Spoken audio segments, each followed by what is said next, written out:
Well, again, thank you to everybody that's joined us today for this webinar. We appreciate the interest that's been generated by this topic, as today we're going to be discussing land succession issues among African American farm families.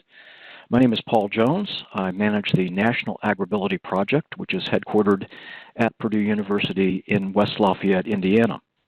We do have a number of presenters today. I'm not going to introduce everyone, as they will be introducing themselves as they begin to speak. But I do appreciate everyone's participation. Tamika Peoples, John Jamerson, Denise Greer Jamerson, Frank Taylor, and also Ed Sheldon. Also, I just want to say thank you to the Hinds County Extension Office in Mississippi for their assistance in producing the webinar today also. I did mention that I work with the Agrability Project. Just a quick review of what that project is. We're sponsored by the USDA. We focus on working with people in agriculture that have some type of disability, and we also have a special focus on outreach to underserved populations. There are approximately 20 Agrability projects around the country. Every one of them is a partnership between a land-grant university and at least one nonprofit disability services organization.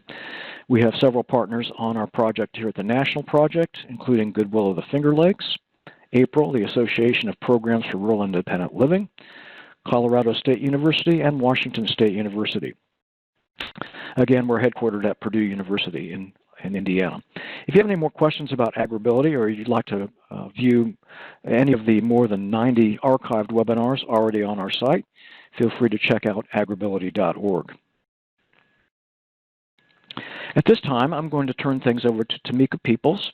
She is the founder and head of Peoples Foundation, and she is the project director for the current grant that we're working on. So, Tamika, if you want to go ahead, and I've already made you the presenter. Oh, excellent, excellent. Thank you, Paul. Good afternoon, everyone. Welcome, and thank you all so much for signing up. This is the first in a series of educational forums for the roots of the soil land succession issues amongst African American farm families. I'm Tamika Peoples, founder and director of operations of Peoples Foundation. We're headquartered out of Lompoc, California, and I'm just 1/3 of the Life Project partners. You've heard, of course, from one of them, others being the Legacy Farming and Health Group, headed up by Legacy Taste of the Garden, John Jamerson and his team, you'll hear from them later, and the National Agrability Project. So we understand how critical this issue is for us to address, given the history and the hurdles we face in the new areas in the Farm Bill that should be addressed and considered, as well as just how to do this succession planning right. It's exactly why the Life Partner team came together and worked so hard to put this event together and the series to follow. So let me just talk a little bit about who the Life Project is, and then we'll hop right into the series today. Life Project is Legacy stands for, of course, we have to have an acronym, right? Legacy Innovation Farming and Economics. It's a collection of organizations that's described to do the farmer outreach and agricultural outreach as supported by USDA. The Legacy Farming and Health Group, which you'll hear from our teammates a little bit later, is headquartered out of Laos Station, Indiana. They do farmer training and programs for youth, master garden training, group house training, and much more from the collection of farmers that are associated with the Legacy Farming and Health Group, of which Peoples Foundation is one. Peoples Foundation, which we're headquartered in Lompoc, California, we're a veteran programs and outreach organization. We do youth STEM and career day training, as well as agricultural outreach training workshops in support of the Life Project. And of course, you just heard from our other partner in this grant and outreach, which is the National Agrability Project. They look to work and enhance the quality of life for farmers, ranchers, and other agricultural workers with disabilities. So we do this, again, we do this work with USDA and supported by USDA members. So, of course, I'm sorry, probably breezed through that pretty quickly. I did not mean to do that. Sorry about that. These are our partners, as mentioned, and more will be found on the website, which I'll describe to you later. You can find more about the Life Project at the-lifeproject.com. As I mentioned, we're supported by USDA in this work. The Office of the 2501 Grant Program is how we're able to bring a series of farmer workshops and training, and we distinctly focus on 5 specific areas for this outreach. They're noted here, so I won't read them to you. I know everyone can see the slide. I'm definitely trying to allow enough time for questions towards the end. But under this project, we do this work to make sure that socially disadvantaged farmers are exposed to the different programs and services under USDA. We look to help to rebuild and support the relationships between those farmers and their local branches. We like to introduce new technical and training programs, and of course, the impetus of this workshop, which is to introduce agricultural educational training programs focused on our communities in urban and rural farm settings. So without further ado, because I can be very long-winded, I'll go ahead and turn it over to our partner, Ed, so he can talk to you more today about today's events and the series. Ed, over to you. Thanks, Tamika.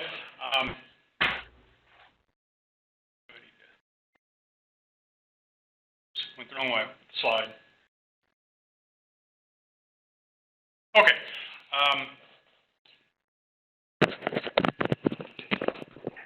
Yeah, what I'd like to do is do a quick overview of how we plan to have this series of programs. Tamika did a great job of explaining why we're here and the importance of land and the maintaining of land in families to ensure the longevity of a family farm business. As we were putting together this project proposal about a year ago, that was a common theme. That the land succession issues was a major issue, and so we've decided to include that as a major portion of the LIFE project. We know we're not going to get it all done in one session. We probably won't get all the questions answered in 3, but we certainly hope to introduce the issue. That's today's purpose, really, is to put a frame around the challenges and the issues from some firsthand perspectives of folks that have, I guess, been on the front lines in their own families, trying to maintain family farms over a series of generations. We will follow up this program. At this point, we have our next workshop in the series is scheduled to be August 26th. At the same time, would be 3 p.m. Eastern time. And we have a partner with the program, the Purdue Institute for Family Business, which is headed by Dr. Maria Marshall and Renee Wyatt, and they coordinate the Purdue Extension Succession Planning Team. And this group is the state of Indiana conducting workshops for farm families on a regular basis. Like a lot of other programs right now, they've been virtual for a while thanks to the virus, but they do a lot of programming around the state of Indiana and work with lots of different farm families. And they're going to introduce some strategies, some resources that individuals and families can use to help maintain property in their family. And then at this point, we plan to follow up about 6 weeks after that, probably early October, with a wrap-up program. And to be honest, that's not totally the agenda is yet to be determined on that. A lot of what we're going to base that final program on will be the questions and the issues and the challenges that are brought up by the audience. So those questions, if you type them in the chat box today and we can't answer them, that's part of the reason we're keeping track of them, so that we can, as we plan the wrap-up workshop, who and what topics we need to cover for that. So with that, I'm going to pass the program over to John Jamerson.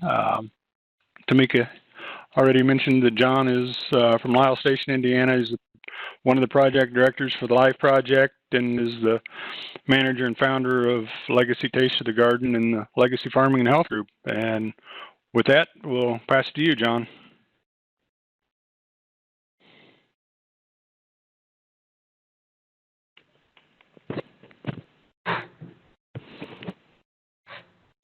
All right, thank you, guys. My name is John Jamerson, and as they stated, I'm the project director of the LIFE project. I am the founder of Legacy Taste of the Legacy Farming and Health Group, and also the project director of Legacy Taste of the Garden, which is our home business. If I can get this to work. All right, and so Legacy Taste of the Garden is our home business, and we were established in 2016. That started with my son wanting to go into business to take over or to continue the legacy of his family on my wife's side, who was with me, Denise. And so we began to work with him to help to put that out there, and we began to grow. We came up with some principles, which is to create, maintain, pass down, and to continue, because we began to see the need to be able to do that throughout the business and going on. We've already talked about the LIFE project and what the acronym stands for, the Legacy, Innovation, Farming, and Economics that Tamika has pointed out. Here are some of the other entities that are with us in that are part of the LIFE Legacy Farming and Health Group, and that is the Master Grow Gang, Pangea Farms, Chef Joseph Seminars and Workshop. Of course, we have People's Foundation, Agrability, and Haven Trust. And so these are some of our partners who are partnering with us, who help to do training and workshops in their area. I believe Chef Joseph is in Virginia, Master Grow Gang is in Minnesota, Pangea Farms is in Georgia, and Haven Trust is in Southern California. So we, covered a great gambit of the country. Our philosophy with that is teamwork makes the dream work. These are some of the things that projects and conferences that we've been at with the National Black Farmers Association, where we all met up there, and here we are, our group, the LIFE Project group in the middle here, and then we also went to USDA NRCS conference last year also. So we travel around, we try to make connections and begin to work with others who are in the industry and that are out there to try to do some things. Part of our outreach is to new farmers, to youth, to veterans, urban farmers, and disabled farmers, and that in ag businesses. We train in different areas such as hoop house. We teach about the farming and aquaponics. We have Agrability. We have trainings in value added. We do workshops for the USDA to tell about their different projects, their different programs and loans and scholarships. We do them at the 1890 schools, 4-H, farmers markets, and as you know, right here, we're doing it on a webinar. The conferences that we have is a LIFE conference and our Agrability conference. The Agrability conference has been postponed to, I believe, November 30th of this year. And the National Black Farmers Association is a conference we go to, as well as the NRCS conference. And our thing is to network with other individuals and organizations that are out there.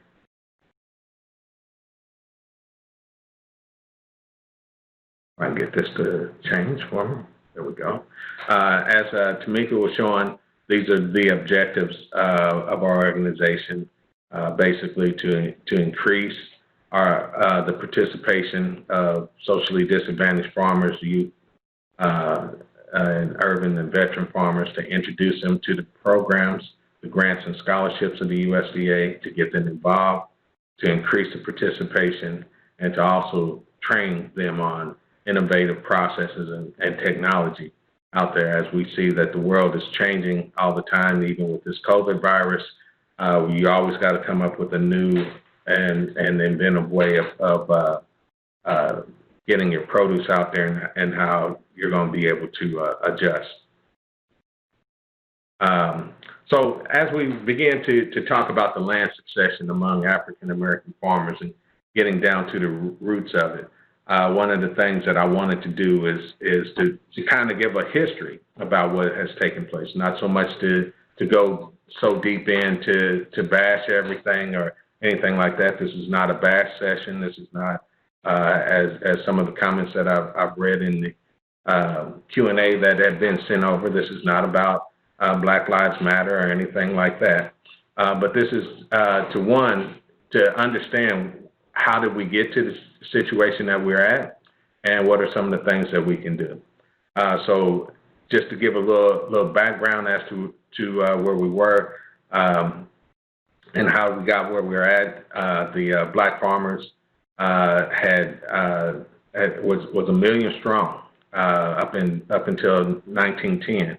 However, they're less than 40,000 today. We had amassed over 16 million acres of farmland, and we're well beneath that now. I believe we're at around 3 or 4 million acres of farmland. So we've lost quite a bit of farmland and everything else. And so these were due to practices and things of that nature that we were excluded from due to the USDA and some of the different practices that were out there and going on in the community. But like I said, the thing is to understand what caused this, because sometimes if you don't see where things started from, you can just look at the end result and come to a false conclusion of saying that these people didn't try to do anything to help themselves. And that's why I pointed out this group that was called the New Farmers of America that started at Tuskegee in 1935, and they lasted until the 1960s. They lasted over 30 years and provided training and stuff to over 30,000 blacks in the southern states and everything else during that time. That helped to create and keep the farmers continuing, that succession going on, because we had that information being passed down to those individuals. However, in, I believe, 1965, they merged with the FFA, which seems like a good thing at the time.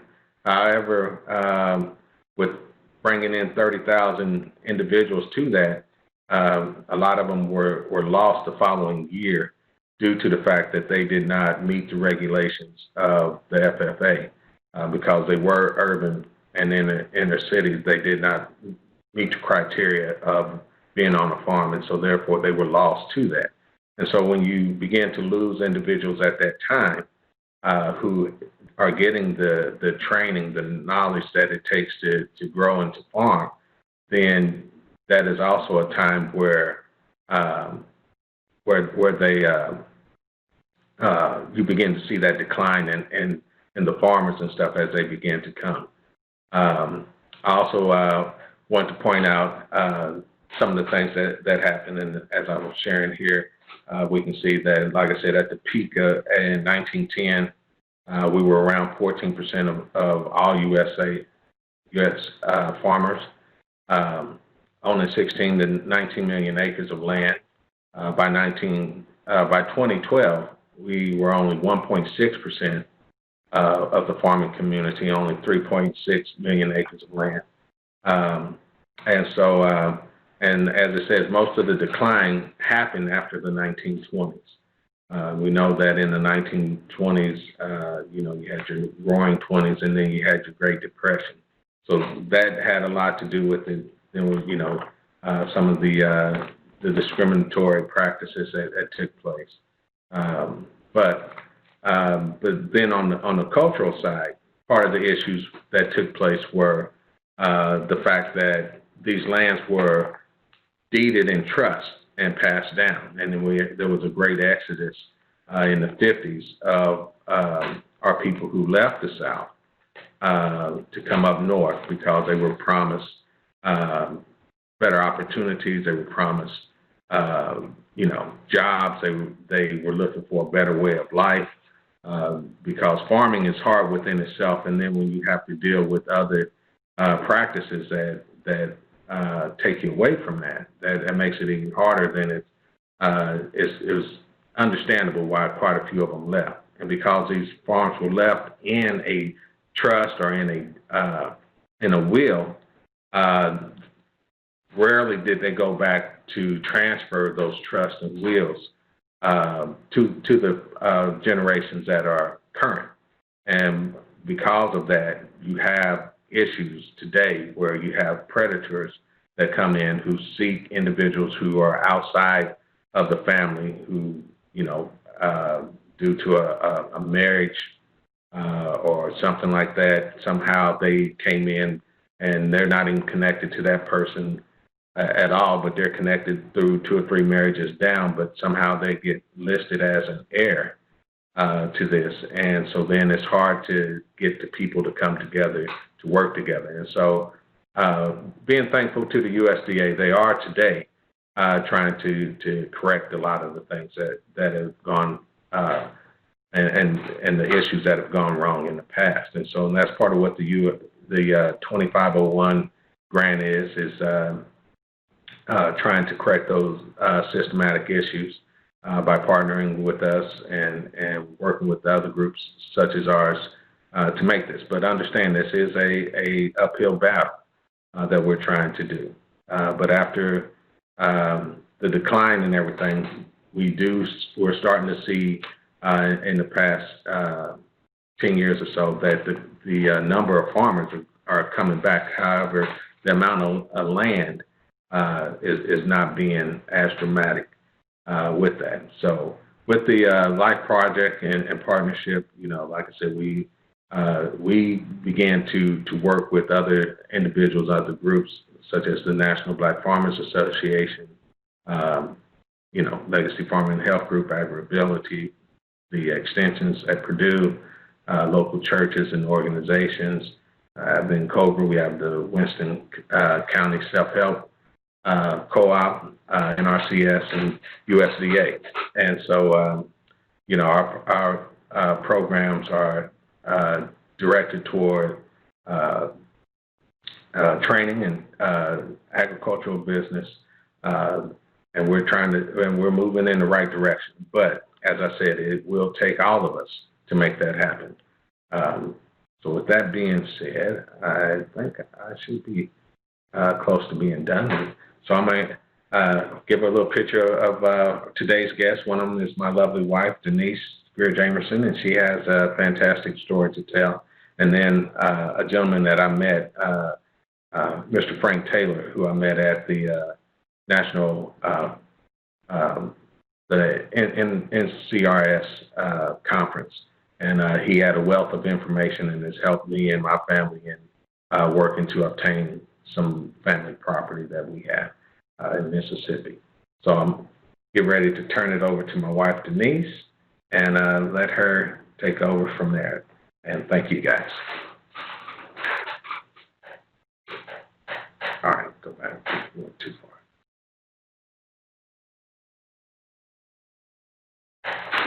Good afternoon, everyone. My name is Denise Greer Jamerson.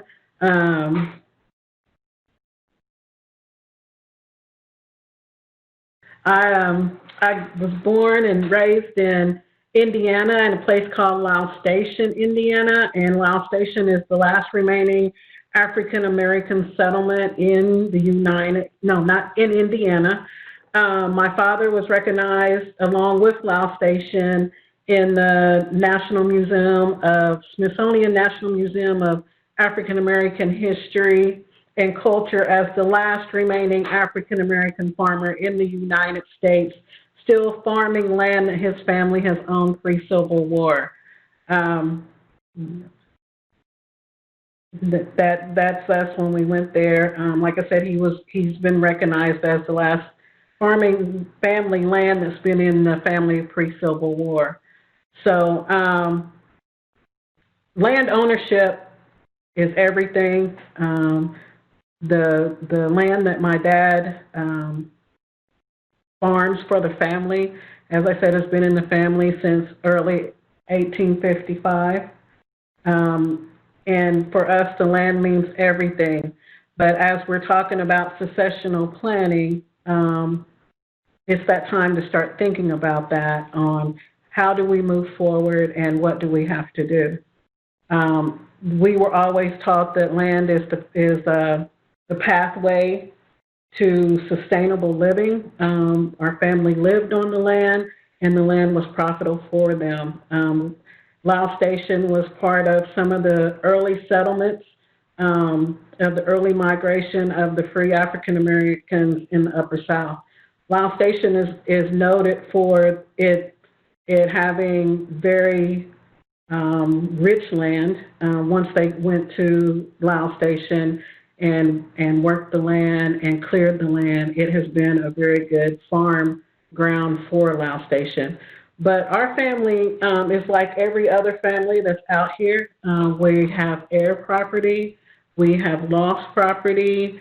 We're in the position of a transitional period of the next generational farmer. And so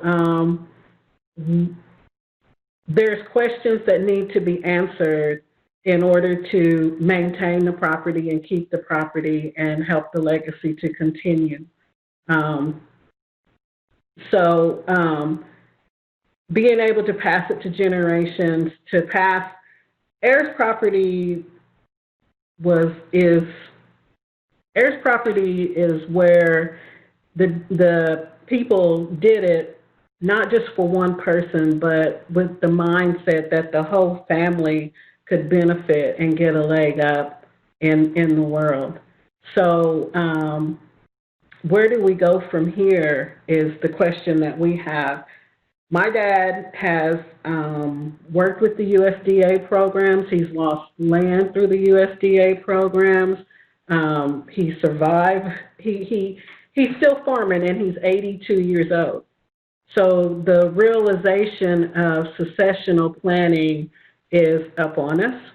I took a class with Purdue Extension called the Heirs Project, which really opened my mind to the things and the questions that need to be answered when you think about successional planning and what steps need to be taken. You think that because you're around the farming, you know some things, but you really don't, especially when you get into heirs property. In that program, I learned that in heirs property, you can have one person, as my husband said, that is not necessarily a heir that can come in and force the sale of the land because there is no clear title to the land. And not having a clear title to the land also opened, in the past, those properties were not able to participate in the Department of Agriculture programs.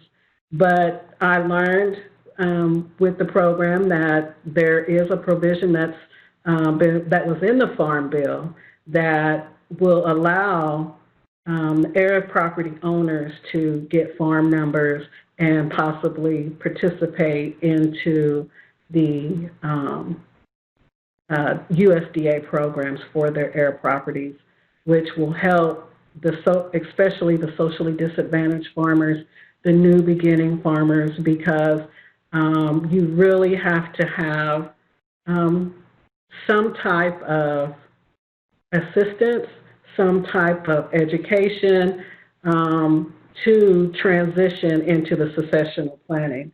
For me, you know, the question to my dad was, you have nurtured this land for so long.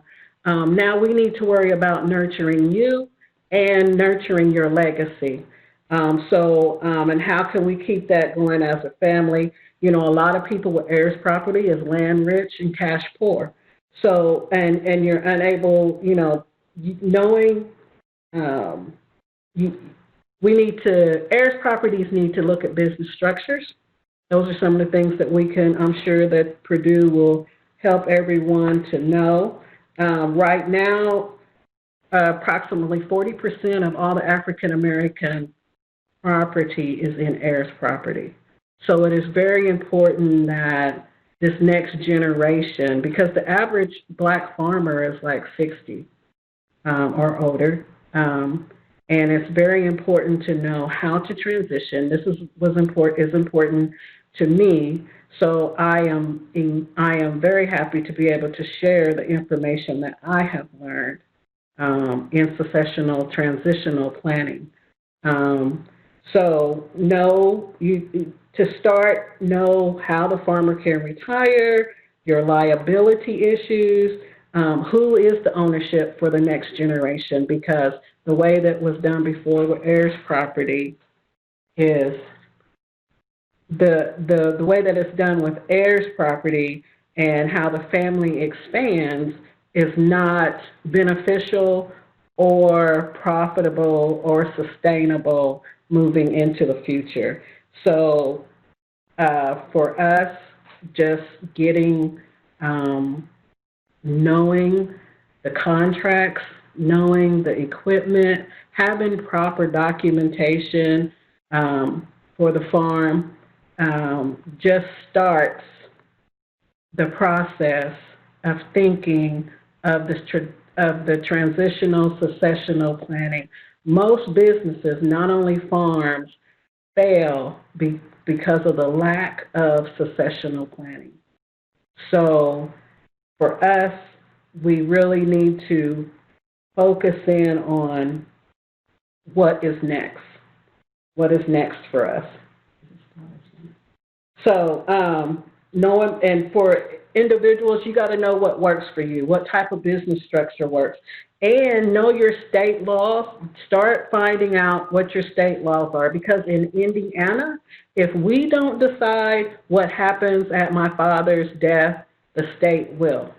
And so if you do not want the state to decide what happens to your farm or your legacy, you need to do successional planning. So it is very important, if you do have heirs property, if you are in the next generation and want to take on farming or want to save the farm, to plan. You can do a will, you can do a trust. You should start looking into these things, a will, a trust, and prepare to have things organized. You know, little things just like, where are the keys to the combine, the tractor, and all of the things like that. So I know I just kind of went on because it's a lot. It's a lot for me. It's a lot for everybody who has land in order to save the land and keep the land. But the most important thing is to get into the programs, trust the programs, use the programs that USDA has for us, that are out there for us, and get educated on the next moves to make before it's too late. Like I said, to me, my biggest fear is somebody buying out the interest of somebody who does not even know that they are a part of heirs property, and they can come in and force the sale so that the heirs will not even be able to afford purchasing the land. So I thank you for your time. If you have any questions, I'm looking forward to these webinars, and I thank you. I thank Purdue, the Life Project, for the opportunity to come on and tell about my family and my experiences. Thank you. Thank you. Next, we'll have Frank Taylor.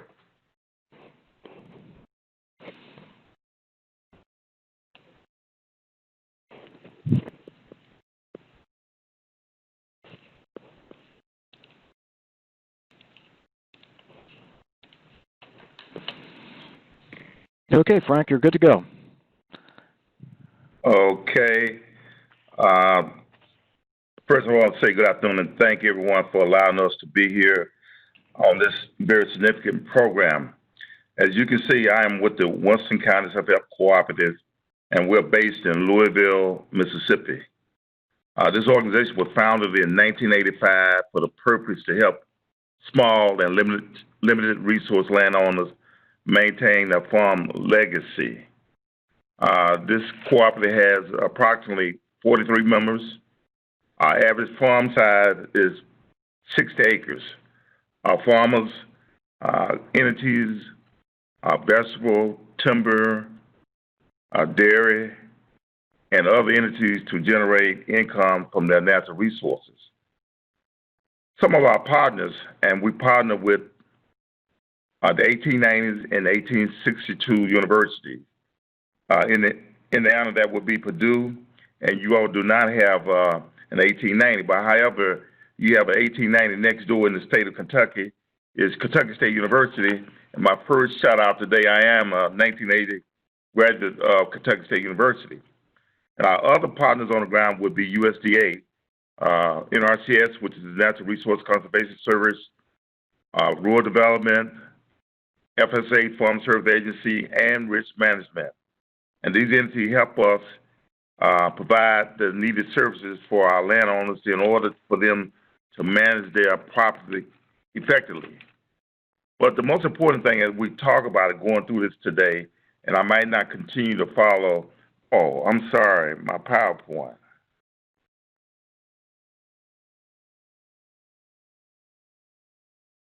I'm sorry. But when we talk about some of the projects of the cooperatives, we have a heifer project, and this project was funded in 2001. And through the Winston County Self-Help Heifer Project, we provide starter animals to individuals to start their farm. For instance, if it was John, and John was a member of our organization, and he wanted to start his cattle operation, well, we would provide him with 5 starter bred heifers for him to start his cattle operation. And over a 3-year period of time, he would return heifers back to the cooperative to help other individuals start their entity. Also, we have the Food Preservation Project, where we do canning projects throughout the state of Mississippi and other states. And you can go to our website at wcshc.com and read about our projects. As Denise was talking about the Heirs property, Heirs property is a huge issue for African Americans in the Deep South, where we are in the state of Mississippi. 65% of our landowners are involved in heirs property. And what is heirs property? Heirs property where no one individual have an individual deed. If you had 100 acres, 10 people involved, each person have an interest in that 100 acres. So therefore, heirs property causes problems for individuals when they want to apply for services through USDA or other entities. But however, John and Denise did say that there are means of getting services through USDA in this past Farm Bill, the 2018 Farm Bill. Now, we want to talk about the delinquent taxes project that we have. Individuals lose their property in various ways. But however, we found in the state of Mississippi that individuals lose their property by not paying their property taxes. And so the Winston County Self-Help has developed a delinquent tax project. And each year, we help individuals identify where they are losing their property, and we help them work through the processes of keeping their property. So it is very important that as a community-based organization that we are involved in our community and helping our people avoid those pitfalls. And how people ended up not paying their taxes because in the Deep South, individuals, as John stated, migrated to the northern states starting in the early 20th century, 1910, we had the Great Migration. So some families have been gone 3 and 4 generations. And as each one of those persons dies, the younger generation may not be familiar with the process of paying the taxes on the property in the Deep South. So we end up with people losing their property on a yearly basis. And so through our delinquent tax program, we get the tax roll each year, starting in April, and we identify parcels that are delinquent. And we call family members, whether they're in Louisville, Mississippi, or in California, New York, and we inform individuals about their delinquent taxes. However, in the state of Mississippi this year, we were very fortunate that we got the Uniform Petition Heirs Property Act passed. And what is this? This is a very, very important piece of legislation that will help families stop the hemorrhage and the loss of property in their family. If a person they're selling interest in the property, then they have to make an offer to one of the co-tenants that's in the heirs property. In the past, a judge would say that we cannot decide how the property should be divided, and therefore the property would be sold to the highest bidder. So now with the Uniform Petition Heirs Property Act, the co-tenant will have the first offer. Then also, with this process, the land has to be appraised at the fair market value. But in the past, it has not had an appraisal. So usually what happens in little small towns in Mississippi, Alabama, or throughout the United States, you usually have the lawyers, the doctors, and the bankers usually end up buying the property because they have access to the capital and they understand how the processes work. And this has been one of the divisive issues through generations how African Americans have lost land. The large plantation owners usually clued in on how the process works. And so therefore, that's why we are constantly losing land today. But however, we are still working through the processes. And this year, it's 2017. If the 2017 taxes are not paid, then that property, whoever paid the tax in 2017 will get a tax deed. And so with that tax deed, they get interest in that property. But however, there's still steps that they have to go through before they fully own that property. And you can read more about that. You can Google that, or you can call us or email us after today's presentation.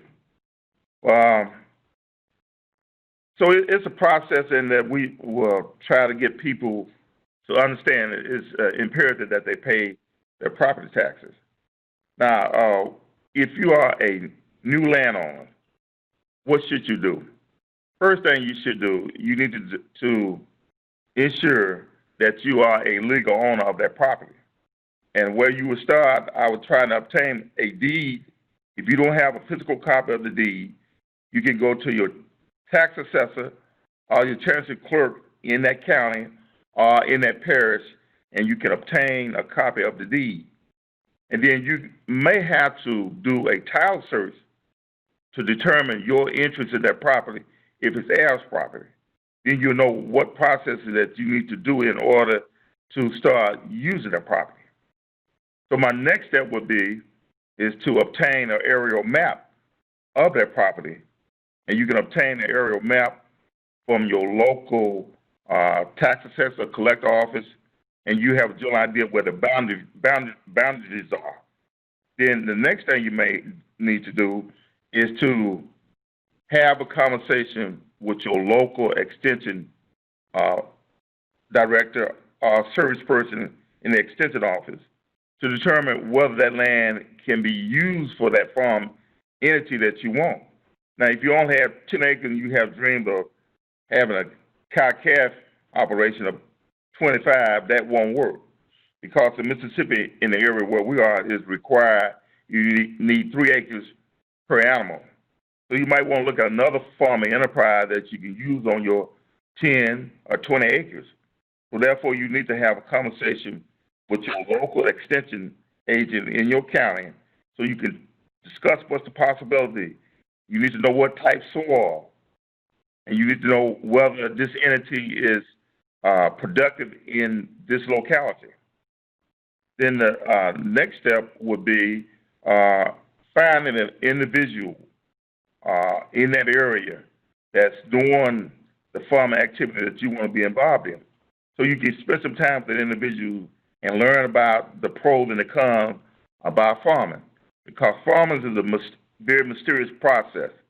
It works in certain places it will not, because you may not have the right soil, you might not be using the right technique. So to avoid those pitfalls, I would most certainly find someone in that area to connect with. You might locate a community-based organization, a non-governmental organization to help you plan. And USDA has programs through NRCS, which is the Natural Resource Conservation Services. They can help you develop a conservation plan. And that conservation plan would tell you what your priorities should be, step 1 through step 10 what you need to do in order to help create a productive farm. And they have the small ruminants program. The small ruminants program is where they help you with fencing, water, and other practices to start a goat operation. So you need to check with your local Natural Resource Conservation Service office in your county, in your parish, wherever you may be. And we just talked about it. Our delinquent tax team, and very fortunate. 2 weeks ago, we found an individual, and tax that has not been paid since 2017. And the reason for that, the gentleman died, and then also his wife started paying the taxes, and she died in 2016. So therefore, no one had paid the taxes, but our delinquent tax program members located some of the family members in the northern cities. And these individuals had never been to Louisville, Mississippi, and they had no idea that they owned property. But however, through our delinquent tax program, we were able to connect these individuals, and these individuals now know where their property is. And we went out cruisers, timber cruisers, said he estimated there's $35,000 worth of timber on his property.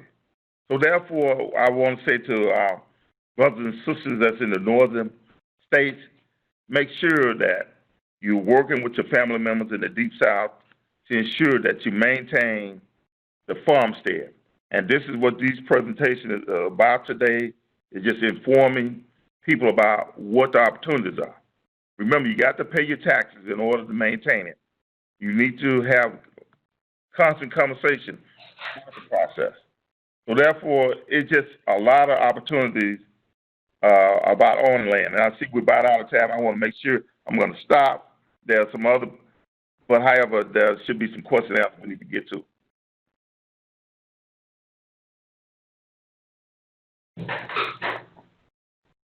Well, thank you very much, Frank and John and Denise. Some excellent information, many things I didn't know, and I'm sure our participants were well informed also.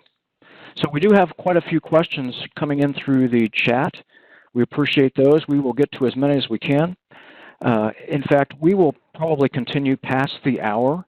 If you're not able to join us, then you're welcome to come back and review the recording if you wanted to catch questions and answers that might occur after you have to leave. I do want to do our 4 quick polls.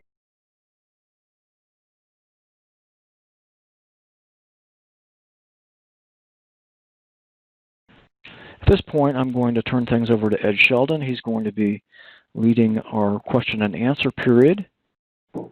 And he'll be providing information also on how to get further information if your question was not answered today.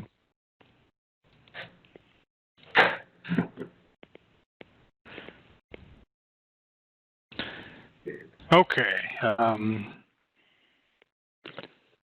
me go ahead and share the screen.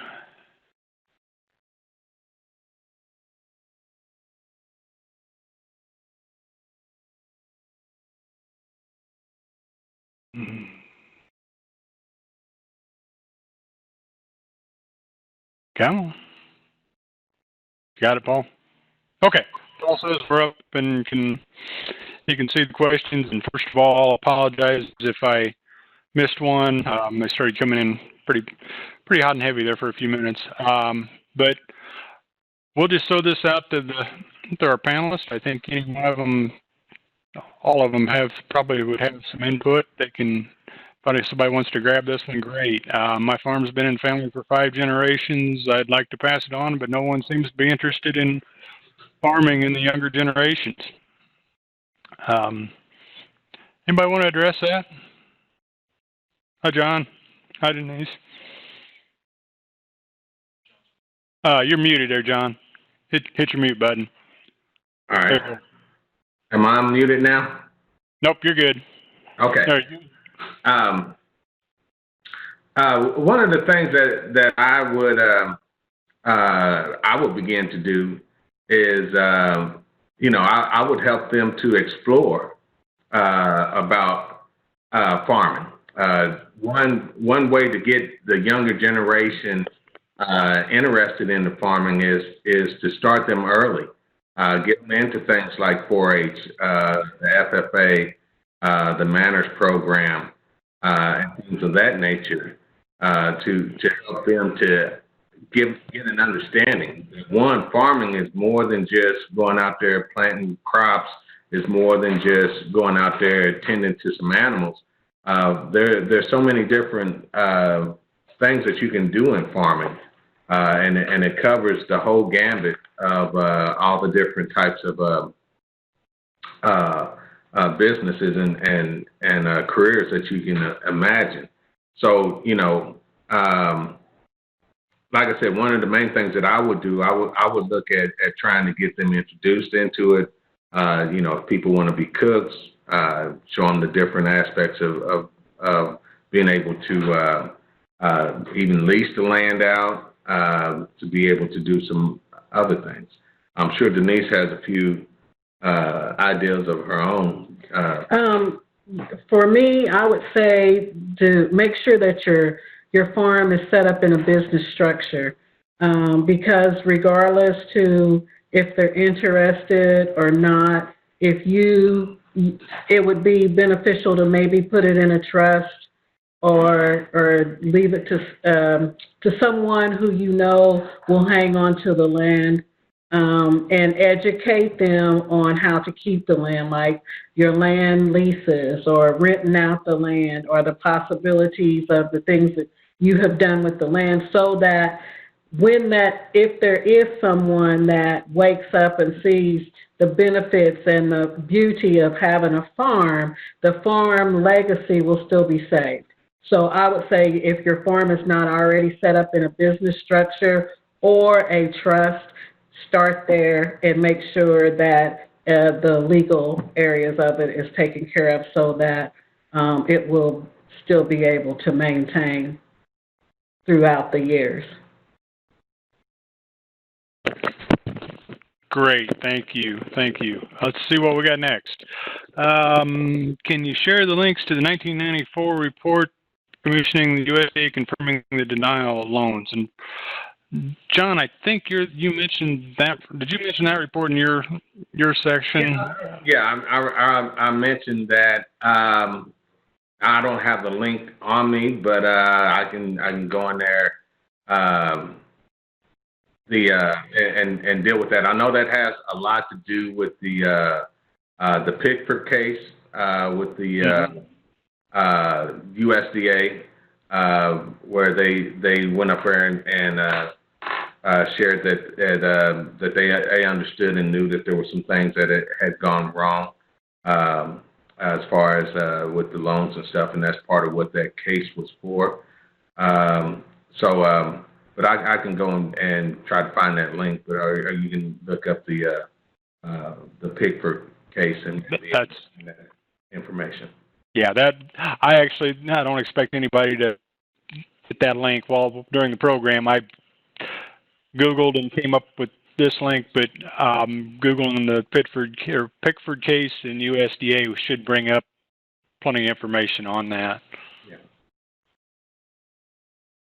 Okay, many times when I try to, there we go. Try to talk to people in the communities of color, they refuse to consider agriculture. So they say, we finally got off the farm and I'm not going back.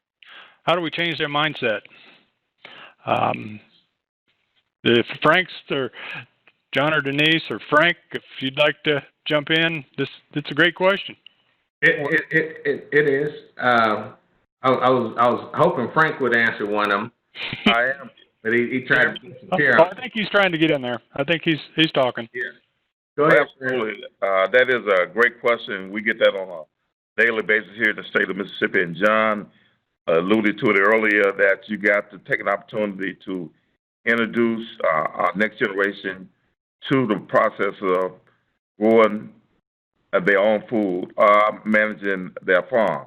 And there's a variety of programs. John stated Manners, It's just a conundrum of thing that we can do. But the first step is to get the young people to the farm and show them how to plant a seed.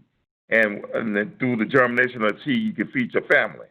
Then you can take timber production, and timber you can build structure, you can build home. So you got to create that imagination, because some people think about farming as backbreaking work, and it can be. But however, we have technology, and there's just other means that we can use to make it more practical for people to use their natural resources and create that long legacy of owning that natural resource. I concur. Very good. All right, let's see what we got. Oh, come on. Come on. How come my slides aren't advancing here? Okay, I threw this one in. We had I don't think we really had a question, but Mrs. Jamerson referred to the Annie's Project, which is actually I believe it's a national extension program. I know we have it here in Indiana, but I know several other states do as well. Great program. If anybody's interested, www.anniesproject.org will take you to the national site. So I threw that in there if anybody was interested. Again, it's a great program. Okay, here's a question, and I think after it was asked, Frank covered it, but I think it's a good one to hear again. What exactly is an heir's property? I think Frank's definition was great, so I'm gonna allow him to try that one again. Well, thank you, John. Heirs property is property owned by co-tenants. No one has a deed. No one has a certain plot. Only thing you have is the interest in that property. So that's what creates the heirs property. Until you have some type of succession planning, that property will always be owned by those heirs. And those heirs have to come to an agreement how they will subdivide it, then have it surveyed, and then each individual will receive their own individual deed. Okay. Ed, a good example. I mean, yeah, Ed would be you and your wife purchase a house. So that's you and your wife, and so therefore there's interest among you two in that. And then should something happen, then one person can buy out the other individual. Also, if I would like to add into it that, as I had stated, the majority of African American property in the United States is heirs property, because it was left, ownership was left to the families as a way to build generational wealth. So, and it was a refuge for people too. So a lot of the properties were left as a place of refuge and a way of generational wealth and legacy resources. And Ed, if I could say that most of the 1890 universities have heirs property projects. And in that area, which I know, again, Indiana do not have 1890, but people can always call Kentucky State University at there in Frankfurt at 502-597-6000 and ask for Dr. Marion Simon. And they have a program that assists small landowners in the state of Kentucky with heirs property. Very good. I've got that down. Dr. Marion Simon? Yes. Okay, very good. And also with the youth program, they have youth projects there also, and that could be another stepping stone for you guys in connectivity with the 1890 there, Ed. Very good. I thank you very much for that insight. So what we got next? Okay, is there a fact sheet or resource that explains how people with heirs property can access USDA programs? And I went ahead and we have several resources listed at the Agrability website, agrability.org. Go to the agrability.org and click on resources, find our underserved populations page. That will direct you to several of the different USDA programs and websites. If anybody has any specific recommendations, be a good time to, if you guys want to throw them out, that'd be great. But I think we've covered most of the, you can get to most all of the USDA sites through that program, or through that website there. Yeah, I don't have any right off the top of my head that can direct you directly to a group of sources with that under that specific term. Okay. I do have another organization, Ed, the Federation of Southern Cooperatives, to provide individuals with the actual facts. They are the ones who help collaborate and provide the information for the facts. So they can always Google the Federation of Southern Cooperatives, and the corporate office is in Atlanta, Georgia. Very good. Great. Federation of Southern Cooperatives. Yes. Great. Thank you. Okay, next one. What percentage of African American farmland ownership is in heirs property? I think, Denise, I know you said a high percentage. I don't know if you already said that. Approximately 40%, and a lot of it is in the South. Okay. Excellent. 40%. Okay. Here's another one that was fairly similar to the one before. What types of programs did the USDA offer? Again, that our underserved populations page under Agrability has that, or has several resources. Another site you can go to is farmers.gov, which is actually kind of a collect-all page for USDA programs, and you should be able to access everything, NRCS, Extension, FSA, the variety of different USDA programs through farmers.gov. It's just kind of a gateway site.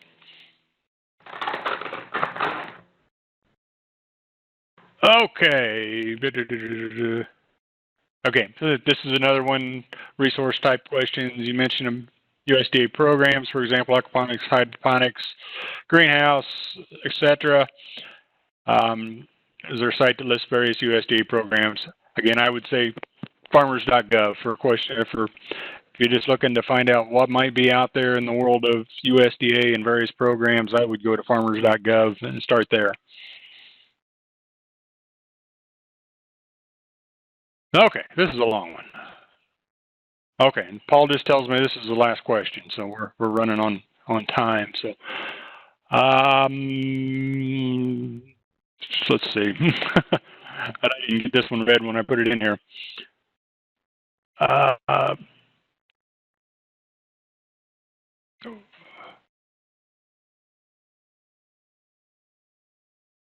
Family spent a lot of money to complete the trust. We're now bound in agreement generations to come. Where do struggling farms start with the process of, and I would assume that the succession planning, the whole process?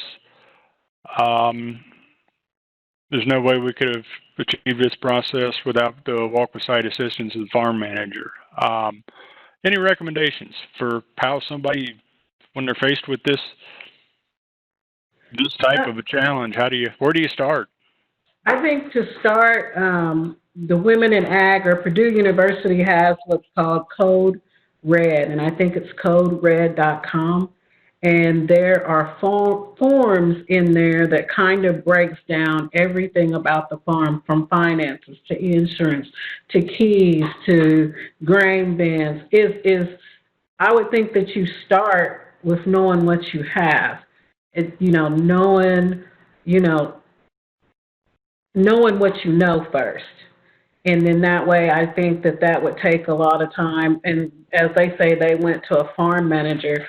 But if it's anything like my father and older farmers, they have a whole bunch of stuff that they know the value of, that they know, and start educating them on the trust, writing up, which is best for their farm.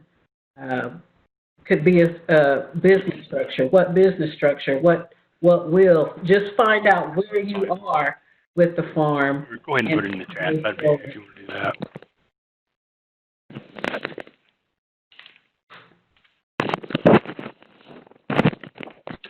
Sorry about that. I kind of lost.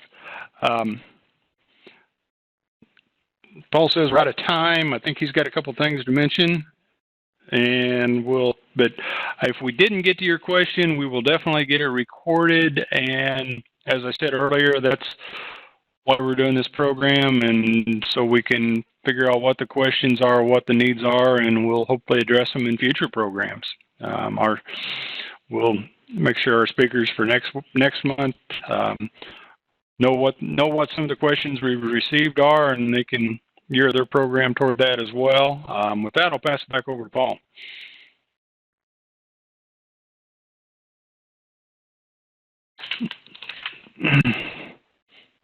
Well, thank you again for everybody that participated today. Our presenters,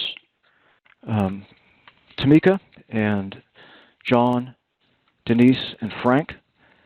A lot of expertise there.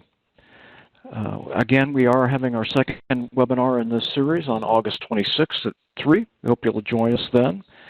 We'll be putting an email in the chat for those that had other questions and questions that were not answered. If you'd like to contact Ed, we'll do our best to point you in the right direction at least.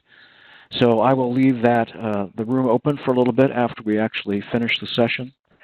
And if you'd like to check that email address out, you're certainly welcome to do that. So with that, I say thank you again to everyone, and we wish you a good day.